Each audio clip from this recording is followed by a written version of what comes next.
Could today finally be the day the Rockies make it back to the postseason? We've been grinding in this franchise for 4 years, and the Rockies are now 88-65. We have widened the gap in the wild card standings and now are 6 games up on the San Francisco Giants. The magic number is 4 for Colorado. Rocktober is approaching. It's closer than it's been at any point in this series. I'll take us into the 5th inning here. Rockies and the Padres. Colorado already up 2-0. And there's a drive from Ty France with the bases loaded. And he hits his scorecard, his career-high stats, and brings home 3 for Colorado as they make it 5-0 against Mike Clevinger. I'm still not tired of hearing that sound, and it's been happening a lot for Ty France this year. We're in this position because so many players have brought their A-game this year. From Trey Turner to David Geronimo to last year's American League MVP Rafael Devers. But we also have to talk about how big both Michael Pineda and Jon Gray have been to this team. This is Jon Gray's 10th win, a complete game shutout against San Diego, in San Diego. Now the magic number is only 3. The Giants need basically a miracle at this point. And I'm not sure they can count on one when they're taking on the Los Angeles Dodgers. After Jack Flaherty, the Giants ace, gave up 6. Giants on the verge of dropping that magic number to 2. Walker Buehler still in the game, trying to go for the complete game shutout. He gets Mike Yastrzemski, and then, to his surprise, gets pulled out of the game. I think they had like a double switch or something here with 1 out to go. So the Dodgers make a move here. Corey Knebel in the game, and George Valera singles into center with 2 runners on. And the Giants do get on the board. Now it's a 5-run game. That brings up Jake Bauers. Here's a 2-2 changeup missing wide. Now a full count. And a fly ball hit deep to right field. Mookie Betts on the move, gets there, and the magic number drops to 2. One of the only times in this series I've been happy to see a Dodgers victory. A 6.5 game lead, and I'm shocked to see the other teams now 14, 15 games out. We are running away with the final wild card spot. So continuing the series against the Padres, here we are tied at 3 in the 7th inning. Fernando Tatis Jr. grounds out to Trey Turner. Someone's got to take this thing late. Turner, hitless on the day, leads off the 8th inning. Adrian Morejon is the pitcher. And the 1-0 is hit in the air to right, and it's an easy play, 1 down. That'll bring up David Geronimo, who we focused on last episode on his quest to hit 30 home runs for the first time in his career, and he has now accomplished that feat. Here's the 3-1, and there's a drive, deep left field. David Geronimo breaks the tie in the 8th. Number 31. You don't get the best view of it here when you're in player lock, but all you had to do is look at the third baseman. He wanted nothing to do with what was flying over his head. Rockies take the lead. And how fitting has it been for the first draft pick in the series being a big part of what's gotten us to this point? It's hard to make the Major League Baseball playoffs, but just think about how good this Rockies team is. How many players have been so instrumental, and we still might just be the last seed if we make it in. And we continue to push closer. Here's Sir Anthony Dominguez, another fantastic player. You never know where the ball's going to go sometimes, but no one hits it all that well. He strikes out the side in the 8th. Rockies only up 1, though. We haven't won this game yet. Top 9 with a runner on. It's Johnny Schaefer. Deep left field and way out of here. Why did they bring in the lefty to face him? Haven't you heard that Johnny Schaefer is a lefty masher? This is only the 6th home run of his major league career, and he had no doubts it was leaving. I really liked what Schaefer's done, being called up once again to mainly face lefties. How about Trey Turner, right center? That one's down. And it's going to be a chance to bring home another run. Relay throw comes in. Edwards slides around the tag and scores. I wasn't sure he was going to be safe here, but just out of reach from the catcher Caratini, and that's your ball game. Rockies continue to play as one of the hottest teams in the National League, and the magic number is now only 1. One more win or one more loss for San Francisco, and it's a wrap on the wild card hunt. We will have clinched. And of course, if we clinch, it's the Padres we would face in the 1-game wild card round. Now, I did make a mistake here looking at the calendar. Like right here, it says it's 110. I'm pretty sure I didn't see that because I wanted to know who played the next game. So I went into this menu that shows everything, and it shows it as a 4:10 Eastern start. So I went to go look at San Francisco's and just looked here where it says 110 against the Dodgers. Even though when you click on it, it clearly says it's 4:10, but this is the raw footage. I was going so quick, I just didn't really pay good enough attention there. I thought the Giants played 3 hours before us, so instead of going to our next game, I went into their next game. Both, of course, give us the chance to clinch. I just wish I had gotten to our game instead. But here in the 8th inning, the Giants are on the brink of elimination. Runner on, down 1, Rougned Odor, chopper right side, and the play is made. The Giants' season is running out of outs, and they have to score against Brusdar Graterol, who has saved 60 games this year, 9 more than anybody else in the National League. However, he's blown 6, and it's only a 1-run lead. Here's Jake Bauers on the ground, and that's a play that might not be possible if the shift goes away. But here's Patrick Bailey. 2 down, it's all up to him. 0 for 3 on the day, and Graterol gets ahead. San Francisco is down to their last strike. There's a ground ball hit to Gavin Lux, and this game is over. The Colorado Rockies will play postseason baseball this year. It might as well be us celebrating out there today. We have clinched. And I'm sorry I messed this up and didn't record like our game instead. I gotta pay more attention there and realize they were both played at the same time. I could have just gone to us. But either way, we had like 6 or 7 games left, and so did they. So their odds weren't exactly very good. But we have now clinched. And shockingly, it didn't force us to go to like the last game or something. I felt like it could go that close. But everything has seemed to go our way the last few episodes, and we're going to finally play a playoff game, at least one.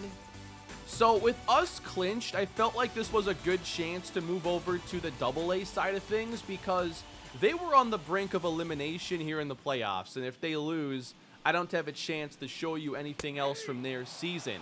And it's the comment section's seemingly favorite pitcher on the mound here, Mickey Littlefield. Now, we did have a start earlier this year with Littlefield, and he's still a pretty inconsistent pitcher. He gives up the walk in the first along with a sharply hit single to right. Not how you want to start the day. Here's a 1-2 pitch right back to him, and Littlefield starts a big double play. 2 huge outs, but still a runner at third base. And a good curveball away, grounded to short, and Littlefield pitches around the hit and the walk. Because we're in the postseason, it's already cleared the regular season stats, so I can't reference those a ton. But Grant Levine had a very good season of offense, and he singles here in the second on the 2-0 pitch. Here is Nico De Galati, And that fastball is close. It's up, though, and called a ball. 3-2. And a nice take on the fastball away. Now we have a hit and a walk. That brings up Reggie Devore, hitting 8th. Devore has seen really good progression across the board this year. Ooh, he's in front of that one. Changeup elevated. 3-2. And a base hit to center field. Here comes Levine coming around third base. He will score. Hartford is on the board, and they've struggled to score in this series against Portland.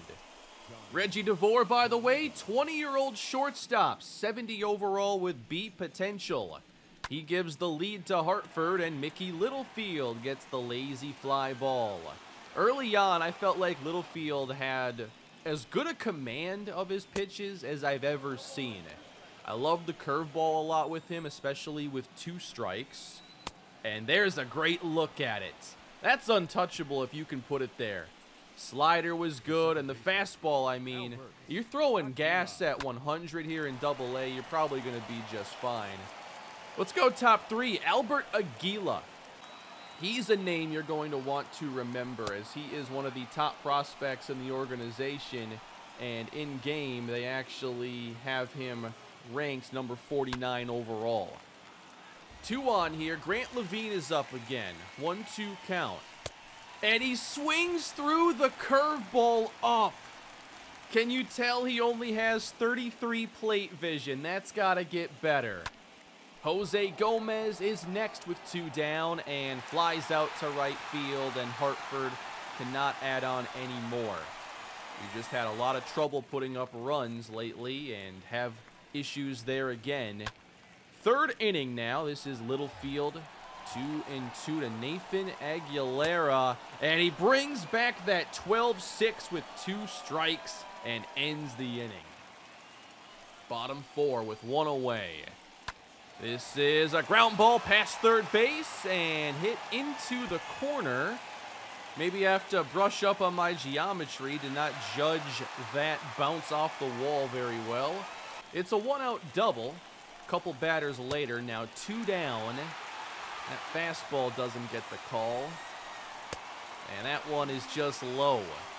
You know Littlefield will have issues with the command from time to time, but there's a changeup that hits the outside, 3-1, and that's just too low. Not the worst pitch here, and we will move on to Jake Peter. This is a 2-1 count, and that's fouled off, clocking at 97. Back to the curveball and pulled to first base, got him out in front of it. That was the go-to pitch today for Mickey. But it's still just a 1-0 game here in the 5th. Connor Blair reaching low for that fastball. It is a base hit to center field. Blair's done a really good job in that leadoff role. And that brings up Albert Aguila. He hits one sharply into center field. First 2 reach for Hartford. I don't think you're going to see Aguila play at Double-A next season. But now we have Martin Haller getting ahead in the count, and that one is high. Bases loaded, nobody out, and a new pitcher enters for the Sea Dogs. That brings up Paul Boyer, who's been our best power hitter at Double-A this year. And he's a little jammed on this one. Hit well to right and caught on the track. Easy tag and score. Hartford up 2-0. That brings up Levine again. And that one is lined to right center field. Hartford will add on to the lead. It's cut off in the gap, but easily into second is Levine. And the second run is in safely. Haller scores. It's 4-0. Nice day of hitting for Grant Levine, the 24-year-old first baseman. Only a C potential player, but 70 contact versus righties. I think he'll be a nice high average hitter. It's weird, he's a contact over power first baseman, actually. In the 5th inning, meanwhile, Littlefield uses the changeup to pick up just his 3rd strikeout. Elliot Soto next grounds into the 4-6-3 double play. Second one Littlefield has been able to get in this start. I wanted to see if he could go 6. You know, at this stage of the game, we have seen Littlefield struggle. I feel like when he starts to reach the 50s and 60s, he's just not the same pitcher. He has the stamina to pitch further. It's just he doesn't pitch well at this stage for whatever reason. The accuracy isn't there, not hitting his spots. Even the curveball was starting to miss wildly. That's a sharp one to left field. And around third base, a run will score as I can't tell where I want to go with the ball. And that brings up Joey Meneses, who hit the double earlier. And Littlefield gets the ground ball and his third double play. I just wanted to know if he could get one more. And the answer was no. Deep to right field, a solo homer and the last pitch for Littlefield in this game. Justin Yurchak gets a hold of it. I probably should have taken him out, but the bullpen was pretty gassed and we had a lead. I felt like maybe after the double play he could stay out there. But that was not the case. It's 4-2 as we head into the 8th. And this is Reggie Devore once again with a hit to right center that will bring home another run. It's now 5-2. Devore with a couple hits. I was very impressed with him. And we get back to Albert Aguila. Maybe get one more. A 3-0 count with 2 away. I say you give your best hitter the green light. There's a drive headed deep to right field. At the wall, the catch is made. Are you kidding me? At the AA level? That's impressive. Took away an extra base hit. And we'll go bottom 9, trying to protect a 3-run lead. There is a tapper, a swinging bunt, and a good job getting to first base in time for Yurchak. The leadoff man is aboard. Here's Brian Riley as the pitch is missed away, 3-2. Whoa, way up there, and he chased it. We're lucky. Could have been 2 on, nobody down. Instead, 1 down for Jake Peter. Popped it up. And that is an easy play for the catcher. 2 down. And MrHurriicane trying to end the game as this is drilled to right center field. And a long run to cut it off as the runners will hold. But that does bring up the tying run potentially. So we're going to make a move for Hector Lujan. And we just need 1 out. Adam Kelly is the hitter, and that is in there. That's the second strike, right on the inside corner. And that is your ball game. Lujan picks up strike 3, and Hartford wins an elimination game to make this series 1-2. It was a pretty fun game, and nice to see Littlefield have a good start and for us to generate some offense. Now, I also played through Game 4 in player lock mode, only none of the clips I got ended up being, like, important to the story of that game. But to sum it up, the too long didn't watch, we won easily 7-0, dominant fashion, which sets up a winner-take-all Game 5. And if you would like that in the next episode, I will include it. And we also have a few games to get through now with the Rockies that aren't all that meaningful. I guess if we do well enough, we could end up playing the game in Coors, right? Because right now it would be on the road in San Diego, but hey, we're only 2 games back now. We've won 5 straight, they've lost 5 straight. How sweet would it be to celebrate Rocktober in Coors? So there is still that to play for. If you think that is important, we can take our time through these last games, 1 or 2 videos, and then get to the wild card game. I know this has been a long season, so you can let me know what you want from the very end here. But do know that a wild card playoff game is coming between the Rockies and the Padres.